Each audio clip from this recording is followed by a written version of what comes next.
So hello guys, ಎಲ್ರಿಗೂ broken gaming ಚಾನಲ್ಗೆ once again welcome. ಎಲ್ಲರೂ ಹೇಗಿದ್ದೀರಾ? ಎಲ್ಲರೂ ಚೆನ್ನಾಗಿದ್ದೀರಾ ಅಂದ್ಕೋತೀನಿ. ಸೊ ಇವತ್ತು ವೀಡಿಯೋ ಮಾಡೋ ಉದ್ದೇಶ ಏನಪ್ಪ ಅಂದರೆ, ಇವತ್ತು second P U C second exam result ಬಂದಿದೆ. ಸೊ ಯಾರ್ಯಾರ್ದು ಕಮ್ಮಿ ಬಂದಿದೆ ಫಸ್ಟ್ ಎಕ್ಸಾಮ್ಗಿಂತ ಮತ್ತು ಯಾರ್ಯಾರು ಜಾಸ್ತಿ ಬಂದಿದೆ ಎಲ್ಲರೂ ಕಮೆಂಟ್ ಸೆಕ್ಷನ್ ಕಮೆಂಟ್ ಮಾಡಿ. ನಾನು ಹೇಳಿದೆ SPR ಬಗ್ಗೆ ಹೇಳ್ತೀನಿ ಅಂತ, ಬಟ್ ನನ್ನ ಹತ್ರ ಇನ್ಸಫಿಷಿಯೆಂಟ್ ಡೇಟ್ ಆಯಿತು. ಬಟ್ ನೆಕ್ಸ್ಟ್ ವೀಡಿಯೋದಲ್ಲಿ ಪಕ್ಕ ಅಪ್ಲೋಡ್ ಮಾಡ್ತೀನಿ. ಅಂದರೆ second P U C study materials ಮತ್ತು ಇಂಪಾರ್ಟೆಂಟ್ ಎಲ್ಲ.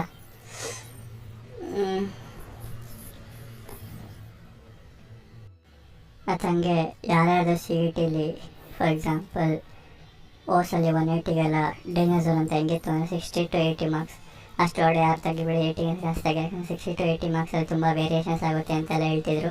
ಬಟ್ ಈ ಸಲ ಆ್ಯಸ್ 39 ಕ್ವಶನ್ಸ್ ಕ್ರಿಯೇಟ್ ಆಗಿರೋದ್ರಿಂದ 141 ತೊಗೋತಾರೆ. ಸೊ 141ಗೆ ಅಲ್ಲೇನಾದ್ರು ತೊಗೊಂಡ್ರೆ 25 to 40 ಮಾರ್ಕ್ಸ್ ನಿಮಗೆ ಡೇಂಜರ್ ಝೋನ್ ಆಗುತ್ತೆ.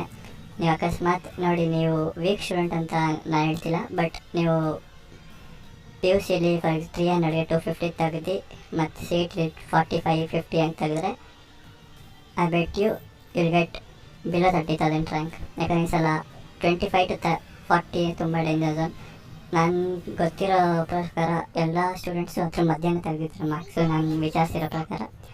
ಸೊ ನನ್ನ ಪ್ರಕಾರ ಅಷ್ಟೇ ಬರುತ್ತೆ. 45+ ತೆಗ್ದಿಲ್ಲ ಅಂದರೆ ನಿಮಗೆ ಗ್ರೇಟ್ ಮಾರ್ಕ್ಸ್ ಅಂತಲೇ ಹೇಳ್ಬೋದು. ಚೆನ್ನಾಗಿ ಮಾರ್ಕ್ಸ್ ಬರುತ್ತೆ.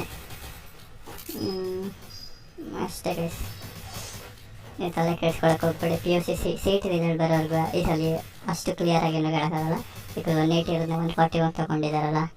ಸೊ ಅವ್ರು ಹೆಂಗೆ ಕೊಡ್ತಾರೆ ಅದ್ರ ಮೇಲೆ ಡಿಪೆಂಡು. ಫಸ್ಟ್ ಕರ್ನಾಟಕ ಬೋರ್ಡ್ ನೋಡಬೇಕು ಹೆಂಗೆ ಕೊಡ್ತಾರೆ ಅಂತ. ಆ್ಯಸ್ ಲೈಕ್ ಎಸ್ಟಡಿ ಇವತ್ತು ಹೇಳ್ತಾಯಿದ್ದೀನಿ, ಯಾರ್ಯಾರು ನನ್ನ ಜೊತೆ ಆಡಬೇಕು ಅಂದರೆ, ನಾನೇನು ಅಷ್ಟು ದೊಡ್ಡ ಯೂಟ್ಯೂಬರಲ್ಲ, ಗೊತ್ತು ನನಗೆ ಚೆನ್ನಾಗಿ ಆಡೋಕ್ಕೂ ಬರೋಲ್ಲ. ಬಟ್ ಸ್ಟಿಲ್ ಯಾರ್ಯಾರು ಆಡಬೇಕು ಅನಿಸುತ್ತೆ ಕಮೆಂಟ್ ಸೆಕ್ಷನ್ ಅವ್ರು UID ಕಮೆಂಟ್ ಮಾಡಿ, ಇಲ್ಲ ಎಂಡಿಂಗಲ್ಲಿ ನನ್ನ UIDನ ತೋರಿಸ್ತೀನಿ, ರಿಕ್ವೆಸ್ಟ್ ಕಳಿಸಿ, ಫಾಸ್ಟರ್ ಅಕ್ಸೆಪ್ಟ್ ಮಾಡ್ತೀನಿ. ಆ್ಯಂಡ್ ನೀವು ಕಮೆಂಟ್ ಸೆಕ್ಷನ್ ಕಮೆಂಟ್ ಮಾಡಿರಬೇಕು ನಾನು ಕಳಿಸಿದ್ದೀನಿ ಅಂತ. ಇವಾಗ ನನಗೆ ಹೆಂಗೆ ಗೊತ್ತಾಗುತ್ತೆ ನೀವು ಕಳಿಸಿದ್ದೀರಾ ಅಂತ. ಸೊ ಅದಕ್ಕಷ್ಟೇ. ನಮ್ಗೆ ಮೊದಲೇ CS ಆಡೋಕ್ಕೆ ಬರೋಲ್ಲ, ನಾವು ಬರೀ BRS ಅಂದರೆ ಇವಾಗ ಮೆಜಾರಿಟಿ ಆಫ್ ನಾವು ಆಡ್ತೀರ ಬರೀ BRS ಆಡೋದು. CS ನಾವು ಆಡೋದ್ರಲ್ಲೇ ರೇರು. ಸೊ ನೋಡೋಣ, ನನ್ನ ಪ್ರಕಾರ ಸೋಲ್ತೀನಿ ಮ್ಯಾಚ್, ಯಾಕಂದರೆ CS ಆಡಿ ತುಂಬ ದಿನ ಆದಮೇಲೆ ಮತ್ತೆ CS ಆಡ್ತಾ ಇರೋದು. ಸೊ ನೋಡೋಣ ಬನ್ನಿ.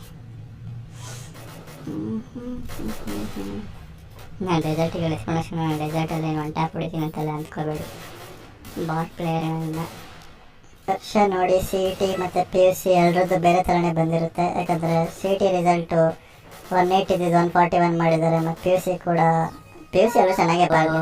ನಾವು ಹೇಳೋದಿಷ್ಟೇ, ನೀವು ಎಷ್ಟು ಗೇಮ್ ಮಾಡ್ತೀರಾ ಓದೋದು ಕೂಡ ಅಷ್ಟೇ ಮುಖ್ಯ. ಯಾಕಂದರೆ ಗೇಮಲ್ಲಿ ಜೀವನ ಇಲ್ಲ. ಅಂದರೆ ನೀವು ಗೇಮ್ ಆಡ್ಕೊಂಡು ಬರ್ಬೇಕು, ಅಟ್ಲೀಸ್ಟ್ ನೀವು ಸ್ಟಡೀಸ್ ಇದ್ದು ಜೊತೆಗೆ ನೀವು ಗೇಮ್ ಮಾಡಿ ಎಂಟರ್ಟೈನ್ಮೆಂಟ್ ಅಂತ ಅದು ಹೆಲ್ಪ್ ಆಗುತ್ತೆ ನಿಮಗೆ. ಬನ್ನಿ ರೌಂಡ್ ಆಡೋಣ, ನೋಡೋಣ ಏನಾಗುತ್ತೆ. ನೋಡಿ ಇದು ಮಿನಿಮಿ ಮರ ಮಿಸ್ ಆಗಿಬಿಟ್ಟ. ಸಿಗ್ತಾನೆ ಹೇಳೋಗ್ತಾನೆ, ಎಲ್ಲೇ ಬರಬೇಕು. ಸರ್ಪ್ರೈಸ್ ಏನಿದೆ. ಹೊಡ್ಸ್ಕೊಬಿಟ್ಟೆ. ನಾನು ಹೇಳಿದ್ನಲ್ಲ CS ಆಡೋ ಅಭ್ಯಾಸ ಇಲ್ಲ, ನಾವು ಆಡೋದು ಬರೀ BR ಅಷ್ಟೇ. ಸೊ ಎಲ್ಲಿ ಬಿಟ್ಟಿದೆ ಅಲ್ಲಿ CET ನೀವು ಅದೇ 45+50+ ಈ ಸೈ ನೋಡ್ಕೊಳ್ಳಿ. 120ನೇ ನನ್ನ ಪ್ರಕಾರ ಮ್ಯಾಕ್ಸಿಮಮ್ ಹೈಯೆಸ್ಟ್ ಆಗಿರುತ್ತೆ. ಯಾಕಂದರೆ ಆ ಲಾಂಗ್ ಕ್ವಶನ್ಸ್ ಇರೋದು. ಇವನು ಓದ್ನಾ 20 ಬಿಡಿ, 04 ಸೋಲ್ತೀವಿ ಗೊತ್ತಿರೋದು ಈ ರೌಂಡು. ಅಷ್ಟೇನು ಚೆನ್ನಾಗಿ ಆಡ್ತಿಲ್ಲ. ನಿಮಗೆ PUC ಬೇಕಾ ಅಂದರೆ ಸೆಕೆಂಡ್ PUC CET ಬುಕ್ಸು ಅಂದರೆ SPR ಹ್ಯಾಂಡ್ ಬುಕ್ಸ್ ಅಂತ ಇರುತ್ತೆ. ಅದು ಆನ್ಲೈನಲ್ಲಿ ಸಿಗೋದು ನನಗೆ ಗೊತ್ತಿಲ್ಲ. ಬಟ್ ನೀವು ಬ್ಯಾಂಗ್ಳೂರಲ್ಲಿದ್ದರೆ ಇಲ್ಲ ಬೇರೆ ಎಲ್ಲಗಳಿದ್ದರೆ ಸಪ್ನಾ ಬುಕ್ನವ್ರು ಗೊತ್ತಲ್ಲ, ಸಪ್ನಾ ಬುಕ್ ಸ್ಟೋರ್ಸ್, ಅಲ್ಲೋಗಿ ಸಿಗುತ್ತೆ. ಇಲ್ಲ ನಿಮ್ಮ ಮನೆ ಹತ್ರ ಯಾವುದಾದ್ರು ಬುಕ್ ಸ್ಟೋರ್ಸ್ ಇದೆ ಅಲ್ಲೋಗಿ ಕೇಳಿ SPR ಅಂತ. ಆದರೆ ಈಗಲೇ ಬೇಡ. ಸೆಕೆಂಡ್ PUC ಫಾರ್ ಎಕ್ಸಾಂಪಲ್ ನೀವು ಅಕ್ಟೋಬರ್ ಇಲ್ಲ ಸೆಪ್ಟೆಂಬರ್ ತಗೊಳ್ಳಿ ಆ ಬುಕ್ಸ್ನ. ಆ ಬುಕ್ಸ್ ತೊಗೊಂಡು ನೀವು ಆ ಬುಕ್ಸ್ ಓಕೆ ಬುಕ್ಸ್ ಪ್ರಿಪೇರ್ ಆದರೆ ಸಾಕು, ನಿಮಗೆ ಈಸಿಲಿ PUC-ಲಿ 95+ ಬರುತ್ತೆ. ಅಂದರೆ ನಾನು ಬರೀ PCM ಬಗ್ಗೆ ಹೇಳ್ತಿಲ್ಲ. PCM, ಇಂಗ್ಲೀಷ್, ಸೈನ್ಸ್, ಇನ್ನೊಂದು ಯಾವುದಪ್ಪ ಅದು, ಕನ್ನಡ, ಸಂಸ್ಕೃತ್, ಇಂಗ್ಲೀಷ್, ಹಿಂದಿ ಎಲ್ಲ ಓ ಓ ಓ ಹೊಡಿ ಹೊಡಿ ಹೊಡಿ ಹೊಡಿ ಅಯ್ಯೋ ಹೊಡ್ಸ್ಕೊಬಿಟ್ಟೆ ಬಿಡಿ, ಗೊತ್ತಿರೋದು ಥಾಮ್ಸನ್ ಅಷ್ಟು ಲಾಂಗ್ ರೇಂಜಲ್ಲಿ ಆಡ್ತಾಯಿದ್ದೀನಿ. ಎಂಥ ಬಾಟ್ ಪ್ಲೇಯರ್ ನೋಡಿ ನಾನು. ಇಲ್ಲಿ ಬಿಡಿ, ಎಸ್ ಪಿ ಆರ್ ಇಡ್ತಿದ್ದಲ್ಲ, ಎಸ್ ಪಿ ಆರ್ ಕರೆಕ್ಟ್ ಆ ರೇಂಜಲ್ಲಿ ನೀವು ಓದ್ಕೊಂಡ್ರೆ ಸಾಕು. ಬರೀ ಎಸ್ ಪಿ ಆರ್ ಸ್ಟಡಿ ಮಾಡಿ, ಮತ್ತು ಕೊನೆ 1 or 2 months ಇದ್ದಾಗ ಹ್ಯಾಂಡ್ ಬುಕ್ ಬಿಡ್ತಾರೆ ಪಿ ಯು ಬೋರ್ಡ್ ಕಡೆಯಿಂದ, ಅದು ಸ್ಟಡಿ ಮಾಡಿ ಸಾಕು. ಅಷ್ಟು ನೀವು ಸ್ಟಡಿ ಮಾಡಿಕೊಂಡ್ರೆ ಈಸಿಯಾಗಿ ನಿಮಗೆ ಸಿಗುತ್ತೆ 100ಗೆ 95+. ಆ್ಯಂಡ್ ತುಂಬ ಜನ ಕೇಳ್ತಿದ್ರು ನನ್ನ ಬಯೋ ತೊಗೊಳ್ಳೋದ ಸಿ ಎಸ್ ತೊಗೊಳ್ಳೋದ ಯಾವ್ದು ಈಸಿ ಆಗುತ್ತೆ first P U second P U ಸಿಗೆ ಅಂತ. ವಿತ್ ನನ್ನ ಎಕ್ಸ್ಪೀರಿಯನ್ಸ್ ಹೇಳೋದಾದರೆ ನೀವು ಬಯೋ ತೊಗೊಳಕ್ಕೆ ಹೋಗಬೇಡಿ. ನೀವು ನೀಟಲ್ಲಿ ಇಂಟ್ರೆಸ್ಟ್ ಇದ್ದರೆ ಮಾತ್ರ ಬಯೋ ತೊಗೊಳ್ಳಿ, ಇಲ್ಲ ಸಿ ಎಸ್ನ ಕಷ್ಟ ಅಂತ ಬಯೋ ತೊಗೊಂಡ್ರೆ ಕೊನೆಯಲ್ಲಿ ನೀವೇ ಸಫರ್ ಮಾಡ್ತೀರ. ಯಾಕಂದರೆ ಸಿ ಎಸ್ಸಲ್ಲಿ ಪಿ ಯು ಸಿಲಿ ಈಸಿ ಮಾರ್ಕ್ಸ್ ತೊಗೋಬೋದು, ಬಯೋಲ್ ಆಗಲ್ಲ. ಸಿ ಎಸ್ ತೊಗೊಳೋದು ಬೆಟರ್ ಆಪ್ಷನ್ಸ್ ನನ್ನ ಪ್ರಕಾರ. ಓಕೆ, ಈ ರೌಂಡ್ ಮುಗಿಸಾದ್ಮೇಲೆ ಹೇಳ ನಮಸ್ಕಾರ, ವೆಯ್ಟ್ ಮಾಡ್ತೀರಿ. ಚಲೋ ಚಲೋ ಚಲೋ. ಎನಿಮಿ ಕಹಾಯ್, ಎಲ್ಲಿದೆಯಪ್ಪ ಎನಿಮಿ? ನನಗೆ ಗೊತ್ತು, ನಾನು ಹೊಡೆಯಲ್ಲ, ಆದರೆ ಸುಮ್ಮನೆ ಕೇಳೋದಷ್ಟೇ. ಓ ಓ ಕಾಣಿಸ್ತಾ ಎನಿಮಿ. ಎಲ್ಲಿದೆಯಾ ಎಲ್ಲಿದೆಯಾ ಎಲ್ಲಿದೆಯಾ? ಅಯ್ಯೋ ಹೊಂಟದ, ಎಲ್ಲೋದ?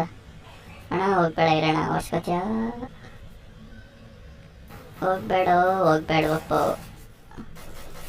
ಎಲ್ಲೋದ? ಅಲ್ಲಿದೆ, ತಗೋ. ಸೊ ಯಾರ ಡೆಮಿತ್ರಿ ಎಲ್ಲ ಬಂದು ನಮ್ಮ ಓಲ್ಡ್ ಫ್ರೀ ಫೈರ್ ಚೆನ್ನಾಗಿತ್ತಲ್ಲ ಗೈಸ್. ತಗೋ ನೀನ. ಓ ನೋಡಿರಿ, 4 ನೋಡೋದು ಮುಗಿಸ್ತಾ. 0 ಸೋತ್ವಿ, ಬಿಟ್ಟು ಬರೋದು. ನಾನು ಹೆಂಗಿರೋ ಸಿ ಎಸ್ ಆಡೋಕೆ ಅಷ್ಟು ಬರೋಲ್ಲ, ಬಿ ಆರ್ ಆಡೋಣ ಅಷ್ಟೇ. ಯಾರ ಜೊತೆ ಆಡಬೇಕಂತ ಇಷ್ಟ ಇರುತ್ತೆ ಕಮೆಂಟ್ ಸೆಕ್ಷನಲ್ಲಿ ಅವ್ರ ಐ ಡಿ ಕಳಿಸ್ಬಿಟ್ಟು ನನಗೆ ರಿಕ್ವೆಸ್ಟ್ ಕಳಿಸಿ. ಈಗ ನನ್ನ ಐ ಡಿ ಕೂಡ ತೋರಿಸ್ತೀನಿ ನಾನು. ಸೊ ಈ ಒಂದು ವಿಡಿಯೋದಲ್ಲಿ ಅಷ್ಟೇ, ಮತ್ತು ಮುಂದಿನ ವಿಡಿಯೋ ಸಿಗೋಲ್ಲ. ನೋಡಿ ನನ್ನ ಐ ಡಿ ತೋರಿಸ್ತೀನಿ, 1 ನಿಮಿಷ ನೋಡ್ಕೊಳ್ಳಿ. 166161806 ನನ್ನ ಯೂಸರ್ ಐ ಡಿ. ಯಾರ್ಯಾರ ನನ್ನ ಜೊತೆ ಆಡಬೇಕಂತ ಇಷ್ಟ ಇರುತ್ತೆ ಕಮೆಂಟ್ ಸೆಕ್ಷನಲ್ಲಿ ಕಮೆಂಟ್ ಮಾಡಿಬಿಟ್ಟು ಆಮೇಲೆ ರಿಕ್ವೆಸ್ಟ್ ಕಳಿಸಿ, ಖಂಡಿತ ಅಕ್ಸೆಪ್ಟ್ ಮಾಡ್ತೀನಿ. ಬೇರೆ ಯೂಟ್ಯೂಬರ್ಸ್ ಥರ ಅಲ್ಲ, ಎಲ್ಲರ ಜೊತೆ ಆಡ್ತೀನಿ. So until next video, keep smiling, by subscribe ಮಾಡಿ.